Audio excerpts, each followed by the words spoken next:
I wrote after it only one. I did. It's right there. I think I believe that there's one person who I want to spend the rest of my life with, and I feel like there's been men who've come into my life and we've been connected, like it's a soul connection, but that they're little seasons. Yeah. And so, like for example, I'm in one right now where it's very clear that it's temporary, but there's a very, very deep level soul connection.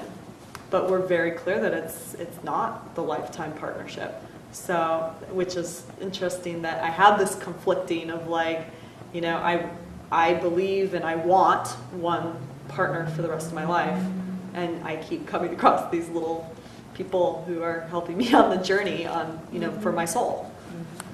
1, everything in this universe is energy and our happiness is directly linked to it. Number 2, we are made up of 3 layers or cells of body, mind, emotions, and spirit or soul. And number 3, everyone, and that's right, everyone has one true love, one ideal mate.